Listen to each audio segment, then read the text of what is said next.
தேவனுக்கு மகிமை உண்டாவதாக. இந்த நாளிலே பரிசுத்த ஆவியானவர் உங்களுக்கு சொல்லுகிறதான ஒரு மகிமையான வார்த்தையை நம்ம தியானிக்க போகிறோம்.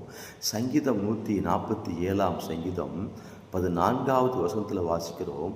அவர் உன் எல்லைகளை சமாதானமுள்ளவர்களாக்கி என்ன செய்வார்? ஆண்டவர் உச்சிதமான கோதுமையினால் உன்னை திருப்தியாக்குகிறார் என்று சொல்லி நம்ம வாசித்தோம். எனக்கு பிரியமான கர்த்தருடைய பிள்ளைகளே, இந்த நாளிலே கர்த்தர் உங்களுக்கு சொல்லுகிறார், உன் எல்லைகளில் ஒரு சமாதானத்தை காண்பாய்.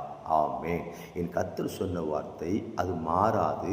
அது பொய் சொல்லுகிற வார்த்தை அல்ல, அது நிறைவேறுகிற ஒரு வார்த்தையாக இருக்கிறது. ஆமாம். எனக்கு பிரியமான கர்த்தருடைய பிள்ளைகளே, உங்கள் வாழ்க்கையில் அனைத்து பகுதிகளிலும் எதை பார்க்க போகிறீங்கன்னா, ஒரு சமாதானத்தை நீங்கள் பார்க்க போகிறீங்க, ஒரு மகிழ்ச்சியை நீங்கள் பார்க்க போகிறீங்க. நிச்சயமாக தேவன் அதை கொடுக்கிறவராக இருக்கிறார். எஸ், ஹல்லேலூயா. உங்கள் குடும்ப வாழ்க்கையில், உங்களுடைய தனிப்பட்ட வாழ்க்கையில், உங்களுடைய வேலை ஸ்தலத்தில் எந்தெந்த பகுதியெல்லாம் சமாதானம் குறைவாக இருக்கிறதோ அந்தந்த பகுதியிலெல்லாம் நிறைவான ஒரு சமாதானத்தை கொடுத்து என் தேவன் உங்களை என்ன செய்வாராம்? ஆசீர்வதிப்பார். அந்த சமாதானத்தை தேவனிடத்தில் கேட்டு நீங்கள் பெற்றுக்கொள்ளுங்க.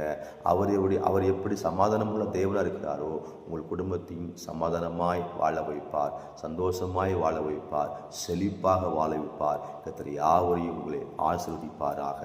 ஆமென்.